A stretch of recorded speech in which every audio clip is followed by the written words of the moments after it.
Hello, my name is Taya Graham, and welcome to the Police Accountability Report. As I always make clear, this show has a single purpose, holding the politically powerful institution of policing accountable. And to do so, we don't just focus on the bad behavior of individual cops. Instead, we examine the system that makes bad policing possible. And today, we will do so by showing this video of the arrest of a Mississippi woman for talking back to a cop. But it's not just a story about a single arrest, but also about how another small town in rural America is using policing in ways that are punishing the poor and exploiting the power of the law.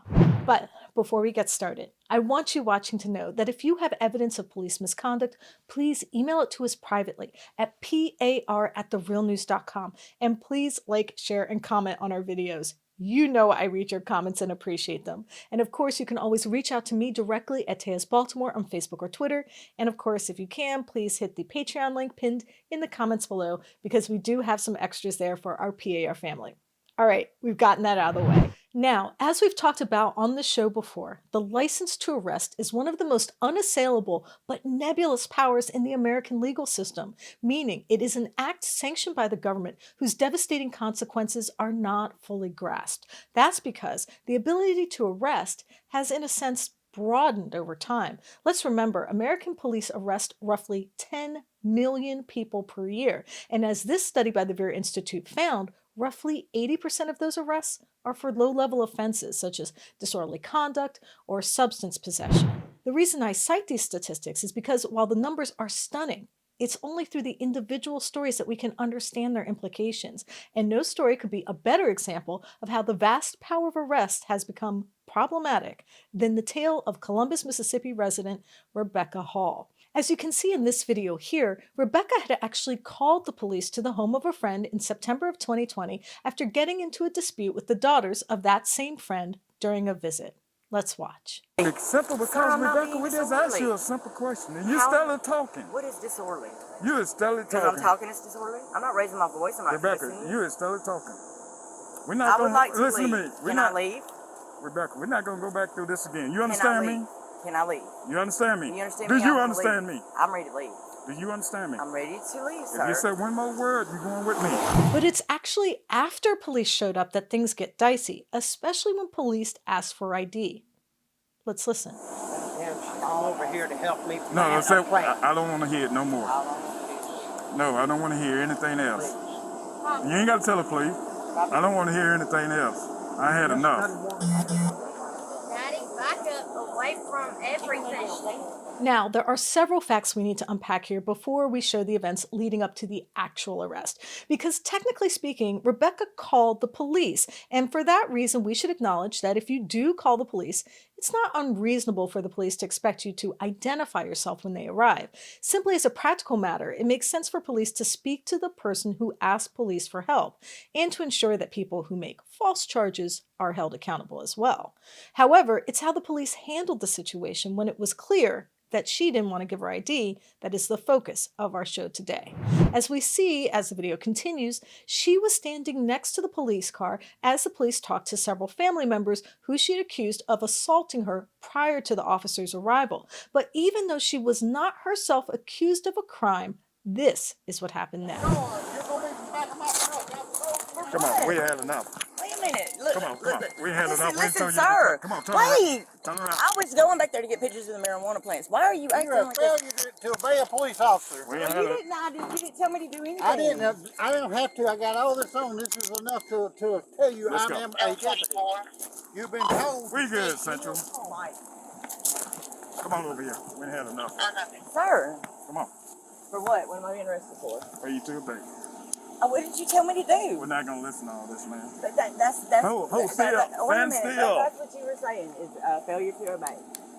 But what command did you give me? We told you to be quiet, and you still interfering when we're trying to talk to everybody so that's a else. crime. You told me to be quiet. Yeah, you interfering when we're trying to do our Hey, duty. right there. You failure to I was walking obey around the there No, to get Pat, pictures it's of your the car. Put it marijuana. on. Now, I know it's easy to just write this off as police just dealing with a dicey situation with the best tool at their disposal. An arrest. I mean, even though Rebecca has not committed a crime or was even accused of one, she was being a bit defiant, as we can see in this video prior to police putting her in handcuffs. Let's listen. I'm free. I don't have to go Go anywhere. ahead. We're not going to listen to all this. Well, then This your don't friend, if right? you don't want to You That's don't my tell me what to friend, do. but Yes, sir. Rebecca, You don't please. tell me. I can You ask gon' for a supervisor. For me. That's not right. Why are you walking up on me like you're threatening me? you're gonna end up warming up. Do me No, a I'm favor. not. For what? Sir, But the reason we're talking about this case at all is how it directly points to a problem with American law enforcement that needs to be called to account. Just how readily and falsely police turn to arrest as a tool against dissent. Let's watch again, and this time, let's pay really close attention to what finally prompts the officer to take out the cuffs. But what command did you give me? we told you to be quiet, and you still You told me interfering to be when we're quiet. trying to talk to So that's everybody the else. time you told me to be quiet. Yeah, you interfering when I we're trying to told do you our stay duty. right there. You failure to I was walking failure to around there back. to get Pat, pictures it's of your the car. Put it on marijuana. you. So it's clear the reason she was arrested was not because she posed a threat or had committed a crime or was otherwise imminent harm to the officer or a bystander. She wasn't put into handcuffs because the officer witnessed her break the law. It seems that the cop who took her into custody was simply annoyed, meaning he found her behavior bothersome and decided to use the power of the law to abate it. And that is why this story is important, because it points to a deeper problem with law enforcement. And for more on this arrest and what it says about policing, and in particular in rural America, I'm joined by my reporting partner, Stephen Janis. Stephen, thank you so much for joining me. Hey, thanks for having me. I appreciate it. So, first, you've reached out to the Columbus, Mississippi Police Department for comment. What have you learned? Well, first, this arrest was executed by Lowndes County Sheriff's Department, who are the people that actually made the arrest, although that includes Columbus, but not actually the Columbus Police Department. But what's really interesting is we had some breaking news here. There was an FTA issued for Rebecca's arrest because she hadn't paid a fine related to this actual arrest of $278. And because of that, she had to spend 3 to 4 days in jail, she's told us. So really, we reached out to them and asked them why, and why are they doing this? They haven't gotten back to us yet. But obviously, it's astounding that there was a very high fine related to this, which seems to be, not only a questionable arrest, but a questionable fine. But like other cities, you did some digging on the finances and the political economy of the town with regards to policing. What have you uncovered? Well, this is astonishing. The town of Columbus, Mississippi, as far as I can tell, does not share their financial information with the public. I searched the website over and over again, couldn't find the budget. So I emailed every single council person on the council saying, could you please release the budget? Where are the budget figures? Now, they may be somewhere else, but they're not easy to find. So obviously, they don't like to be too transparent about their finances. And I'm assuming there's a reason why. And finally, we're talking about the overuse of arrests by American law enforcement. You've been looking into the data. What is it telling you? Well, if you look at the Vera Institute, they say that there are 10 million arrests a year, which is an astonishing number. But I think the best way to look at it is see how much more efficient our criminal justice system is than other social processes which might benefit us. Like, for example, is healthcare as effective as being able to process 10 million people a year? 10 million people a year through local jails, prisons, federal facilities. It's an amazing amount of people. It's extraordinary. And yet we have nothing similar, I think, in our social services, in the things that would actually help us, make us healthier, make us more productive, provide us jobs. So I think it's an astounding fact that so many people are arrested and that cops are able to arrest so many people without more pushback from the public. And now we're joined by the woman who was subject to this questionable arrest. Rebecca, thank you so much for joining us. I appreciate your time. So it seems on the video that the police officer put you in handcuffs just for talking back. Is that correct? In the video that they gave me in the body cam footage, he said, she's trying to get smart and we ain't gonna have that. That's what he said. And when he put me in the back of the car, I said, you're telling me you arrested me for not being quiet? He said, yep, yes, ma'am, I called him for help. After you were arrested, what were the exact charges you were facing? That time it was failure to obey a police officer, which is actually a secondary charge.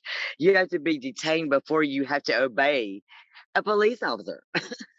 Have you heard of other people having issues with this police department? Yes, ma'am, because see, nobody has the balls to record them like I do. I'm just telling you the truth. Because I know who I am. You have to realize realization versus knowledge. You know what I'm saying? You can know it, but you got to realize who you are, man. And once you realize, I ain't taking no shit. I'm sorry. I'm not. No, I'm not sorry. Like I said in the video. But I want to educate the people in my town because I love y'all, man. And these police have been doing that to y'all too long. They kill the black people. They shoot them in the back here. I'm telling you, Taya, it's out of control. They be murdering people. How do you think officers should have handled the situation? Man, they should have been concerned about, did I get hurt? Was I okay? They never even mentioned an assault call. They called it a disturbance. They called it a disturbance on the fake ass report they made, the investigative report. They lied. They sounded like robots in court.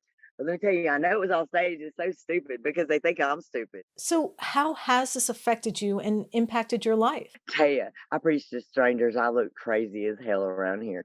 Y'all know me. If you live in Columbus, y'all have seen me. And I tell you, under any circumstances, record the police. Record them no matter what. When they tell you put that phone down, don't do it. Make them throw you down. Because, baby, that's your right. Now, I'm sure anyone who watched my interview with Rebecca and the video of her arrest would ask a simple but reasonable question. Why should we care about the fairly uneventful arrest of a woman who wouldn't identify herself? And why, given that there are many more extreme examples of police overreach, should we take the time to unpack an incident that simply resulted in a short stay in jail and some unpleasant court time? Fair question. Let me try to answer it. Now, as I've mentioned on the show before, I live in Baltimore City, Maryland. It's a town that's known for crab cakes, the Ravens, and unfortunately, the popular propaganda-esque show called The Wire. But we also invented another, less heralded concept that became a law enforcement tool for mayhem and communal destruction that continues to have consequences for residents today. The concept emerged during Baltimore's massive experiment with a strategy called zero tolerance, which we've referenced on the show before. During a period from roughly 2000 to 2007, police arrested 100,000 people a year in a city with a population of 600,000. And these arrests weren't targeted at hardened criminals. Instead, police scooped up anybody sitting on stoops, drinking a beer, spitting on the sidewalk, or simply walking in a neighborhood where they didn't live. It was a policy the Department of Justice eventually concluded was unconstitutional after a lengthy investigation, but it also created a problem for Baltimore police. Zero tolerance led to so many people facing charges, the court system could not process the number of cases it generated. So, in order to alleviate the burden, prosecutors would drop hundreds of cases almost daily with a notation that they had been, and I'm quoting, abated by arrest. Now, this is a legal concept that didn't really exist before people started arresting everyone. It's sort of an odd legal limbo between adjudicating a case and dropping it. And while this might sound innocuous, I want you to think about how this idea plays out for a second. First, the Baltimore City Police make so many arrests that the system becomes overloaded with cases. People's right to move about freely is restricted to the point where courts simply cannot adjudicate. Then, instead of simply dropping the cases, prosecutors invent a new legal concept to deal with the overload that allows them to skip the process of deciding whether the charges are justified or if the officer violated the law. Mind you, the basic underlying idea of the Constitution is that everyone has the right to defend themselves in court.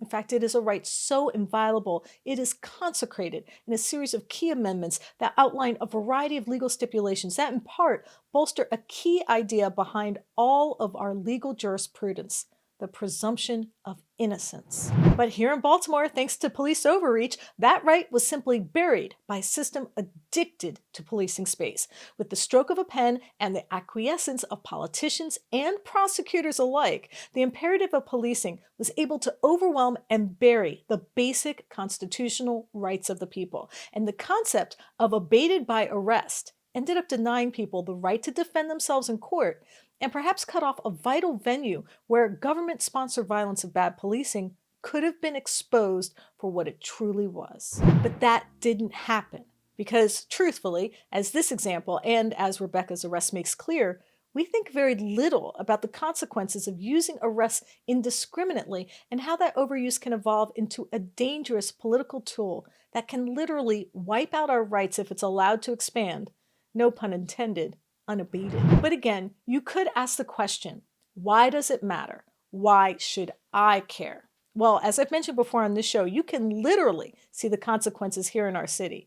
Vacant houses, standing in disrepair, one of the highest murder rates in the country, rampant poverty, and of course, all of it fodder for Hollywood elites like David Simon, who can turn our misery into $1 million programming for entertainment titans like HBO. But if you're still not convinced, then consider an entirely different source. It's a book by a Russian novelist, no less, Alexander Solzhenitsyn. Solzhenitsyn is perhaps best known for his book, One Day in the Life of Ivan Denisovich, a dark and foreboding, realistic portrayal of life inside Russian forced labor camps.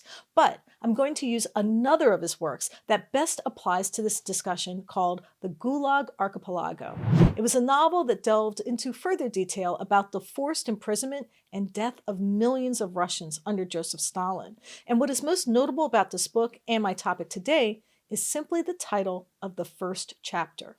Arrest. In a short 16 pages, Solzhenitsyn describes the terror and trauma and the violence and vileness of the use of arrest as a tool of oppression. He recounts how the Soviets of Stalin's era would arrest people in their homes at all hours of the night for crimes unknown and for violating laws that didn't exist. It was the precursor to all the suffering that followed, a way to subsume the people into a system of exploitation that caused untold suffering and still reverberates today. Now, I am not suggesting that we face anything similar in the present here, but what I do want to point out is how powerful the ability to arrest actually is, how a license to put someone in a cage is a profound capability that cannot be underestimated, and that when it is abused, it is literally a vehicle for anti-democratic impulses that are always evolving and always seeking a path of less resistance to create more power for the elites and less for the people who deserve better.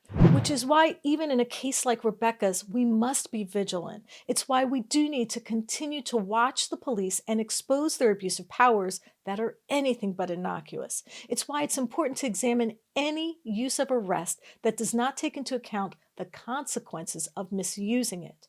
And that is why any example of police overreach is critical to parse, regardless of circumstance. And that is why we will continue to report on cases like Rebecca and others, because we will not let police abate our rights.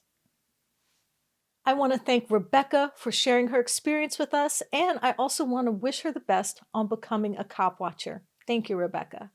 And of course, I want to thank intrepid reporter Stephen Janis for his writing, research, and editing on this piece. Thank you, Stephen. Tay, thanks for having me. I really appreciate it. And of course, I want to thank friend of the show, Noli D, for her support. Thanks, Noli D. And of course, a very special thanks to our Patreons. We really do appreciate you.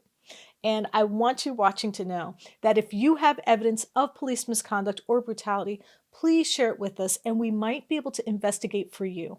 Please reach out to us. You can email us tips privately at par@therealnews.com and share your evidence of police misconduct. You can also message us at Police Accountability Report on Facebook or Instagram, or at Eyes on Police on Twitter. And of course, you can always message me directly at Taya's Baltimore on Twitter or Facebook. And please like and comment. You know I read your comments and appreciate them, and I try to answer your questions whenever I can.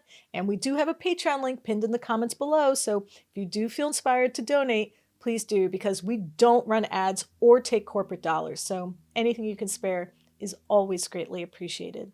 My name is Taya Graham, and I'm your host of the Police Accountability Report. Please, be safe out there.